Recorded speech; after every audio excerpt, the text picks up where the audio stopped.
Greetings to you in the name of our Lord and Savior Jesus Christ.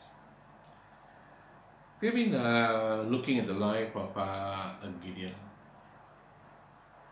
Of course, you may have heard of Gideons distributing Bibles in school, colleges. We are looking at Gideon from Judges 6, 7, and 8. During the last two devotions, I pointed out the feeling of Gideon. Now, God called Gideon, and God said, "Go and deliver the Israelites from the Midianites." The immediate reaction was, "God, I come from the weakest clan of Manasseh. I'm the least in the family." So he was telling God, "I'm actually nobody. Yeah? I don't have that kind of authority, no influence, no resources. So God, can you please go look for someone who has got that kind of a leadership skill, someone who has got that kind of authority, influence." But God did not change his mind. He was firm in using Gideon. And of course, Gideon also expressed his disappointment. He said, "God, you said you are with us. But look, what has happened? Last 7 years, we have been suffering. And God has abandoned us." But God did not abandon Gideon, despite of him expressing his feelings. Now, when God calls, it's always, as I shared the last devotion, it's good for us to express our feelings. We should not we should not suppress our feelings just to pretend to be holy. Now, sometimes it's good for us to express our feelings. Now, God called Gideon, and Gideon was now he admitted, "I'm actually nobody." And God was going to use him to face a vast army. Okay. Return with me to Judges 6, 33. Sorry. Now all the Midianites, Amalekites, and the other eastern peoples joined forces. So it is no more just the Midianites, the Amalekites, the people from the east. They've all joined forces. Of course, if you read 6, 7, 8 of Judges, they must have heard about Gideon. So they had quickly come together, and they said, "Let us attack the Israelites." Verse 12 of chapter 7. The Midianites, the Amalekites, and all the other eastern peoples had settled in the valley, thick as locusts. Their camels could no more be counted than the sand on the seashore. So the writer actually tells us, now God just called Gideon. Now he's not just going to face a few hundred soldiers from the enemy camp, but God had called him to face this vast army. Even the camels could not be counted. Can you imagine? Just imagine how huge this army must have been. And we read this something similar in 1 Samuel 17. Sometimes how the army that we are facing, or the enemy that we are facing, it can be so vast, so huge. Just the size could intimidate us. Just looking at the size of the uh, enemy can actually crush our faith.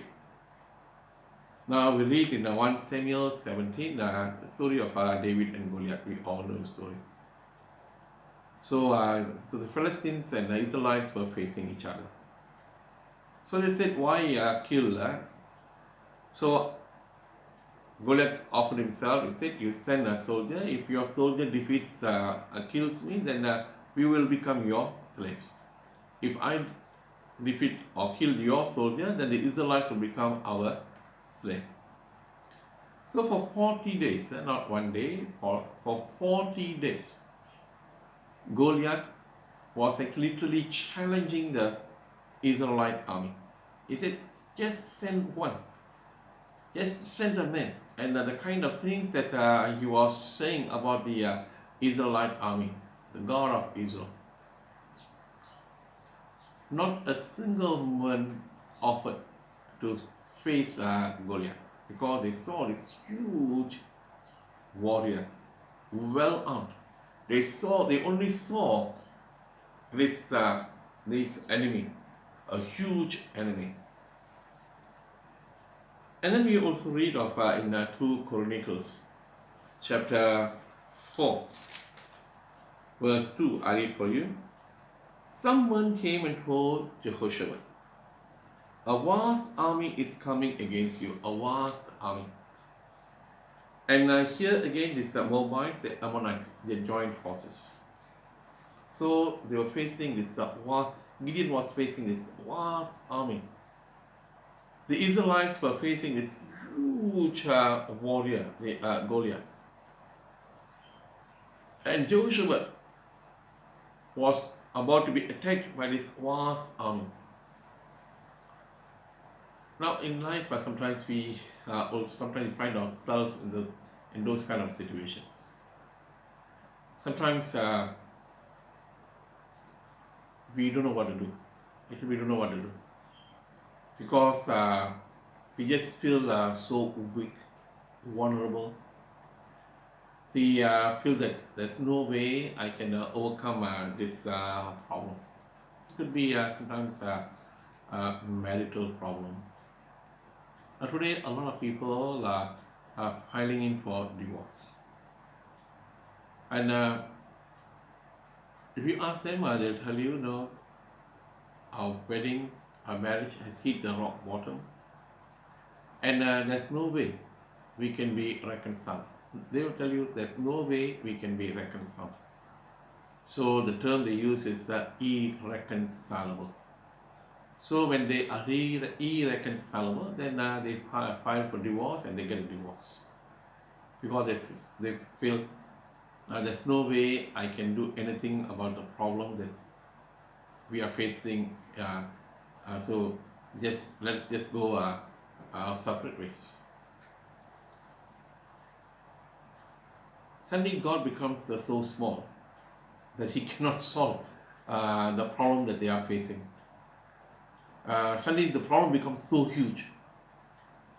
The problem hides God from the couple's life. Or sometimes it could be purely financial or some other problem, work-related problem. So some people decide to take their life. Some people will just retreat, go into depression, because they feel that there's no way they can overcome the challenges that they are facing. There's no way. And they don't know who can help them. So they just withdraw. And they just isolate themselves. Right? It's just not, we talk about this kind of problem. Now, Gideon was very clear. Gideon said, God, I'm nobody here. God, I want to let you know that I'm nobody. God, I'm also a bit disappointed. I'm also disappointed. I feel that you've abandoned us. But then Gideon submitted himself. Of course, he did put God to test in Judges 6, verse 36 to 40. But he did after he just submitted himself into the hand of God. And we read in Judges 7, where God wanted to demonstrate, he wanted Gideon to know, Gideon, thank you for offering yourself, but I want you to know it is not by your strength. You're going to defeat your enemy, the Midianites and Amalekites. It is going to be by my strength. It was very clear. So we read that Gideon had managed to raise around 32,000 soldiers. And God had to cut it down to 10,000. And then from the 10,000, God brought it down to just 300. Verse 2, I read for you, Judges 7, verse 2. The Lord said to Gideon, you have too many men for me to deliver Midians into their hands. Now, can you imagine? There was this vast army. The camels you cannot even count the camels. Can you imagine how huge the army? And God tells Gideon, look, 32,000 is too many. So he cuts it down. He cuts it down. And finally only 300. Because God wanted Gideon to know that it is not by his strength that the Israelites are going to be delivered. Gideon is only just an instrument. Is only going to be an instrument in his hand. Likewise, we read in 1 Samuel, where we read about David. Now, who was David? Was he a soldier? No, he was just a shepherd boy. He just came to find out how the brothers were doing, who were serving in the army. And then he volunteered himself. No, he was not even a soldier. He had never carried a spear. He had never gone to war, into battle. But he said, I offer myself. And we all know this beautiful words of David. David admitted, he said, David said to the Philistine, you come against me with sword and spear and javelin, but I come against you in the name of the Lord Almighty. He said, I'm not coming against you on my own strength, but I come against you in the name of the Lord Almighty. It is not me. Gideon was going to fight the enemy. God was to fight the enemy. And in 2 Chronicles chapter 4, here Jehoshaphat, he quickly called and inquired of the Lord. And if you read the beautiful chapter, you can read verse 12. O our God, will you not judge them? For we have no power to face this vast army that is attacking us. Just like Gideon, he said, God, I'm nobody. Jehoshaphat admits, he says, I'm nobody. Yeah? We cannot face this vast army. We cannot. We do not know what to do, but our eyes are upon you. And then we have this beautiful verse. Verse 15, I just read the last sentence. For the battle is not yours, but God's. Verse 17. You will not have to fight this battle. Take up your position. Stand firm and see the deliverance the Lord will give you. Now for Gideon, he said, I'm nobody. David said, look, I'm coming against you, not by my strength. He was facing this huge warrior, seasoned in battle. And King Jehoshaphat said, we are helpless. Now, in all these things, we realize that they acknowledged the hand of God. First they said, we are weak, we are helpless. So that's the first thing in our spiritual. When one admits that he or she is helpless, that's why when we come to God, we say, God, I come to you just as I am without one play. We say, God, I just come to you as I am. God, I come to you. And now I am knocking at your door. Now when we learn to inquire of the Lord, when we learn to inquire of the Lord, and when we learn to submit ourselves, then we'll see how God can take us and use us mightily. Now the world looks at things from different angle, but it doesn't matter who. When someone submits himself or herself and say, God, I just surrender myself to you.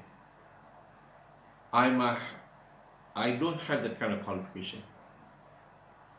God, I just surrender myself. You take me and use me as you please. I rely on you for strength. Then like Gideon, we can defeat the vast army.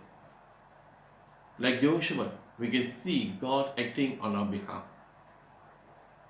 Like David, we can see God using us to bring down this huge enemy. Now, it is one thing in life we do face a lot of this kind of challenges. It could be in a working place. What do? Sometimes you might just find yourself cornered. You do not just know what to do. You might think that everyone is against you. Sometimes everyone can be against you. Or sometimes in the married life, sometimes you may feel that you have been cornered. You see that there's no way. There's no way out. It could be financial. I challenge you to draw strength from God. Now, admit to God that you have no strength on your own. Just tell God, God, I've got no strength. I just come to you empty. God, when I surrender myself. You take me and use me. It's not only when you're dealing with problems. God can use any one of us to accomplish great and mighty things. Now, God can use any one of us to bring about changes. God can use anyone to tear down the strongholds of our enemy. Only if the person is willing to acknowledge that I am weak, but you are strong. Say, God, I am weak, but you are strong. So guide me, thou great Jehovah, pilgrim through this barren land. I am weak, but thou art mighty. Hold me with thy powerful hand. And you see how God will carry you, how God will carry us through all our problems. God will enable us to overcome our challenges. And see how God will use us to do great and mighty things. God bless you. In the name of the Father, Son, and the Holy Spirit. Amen.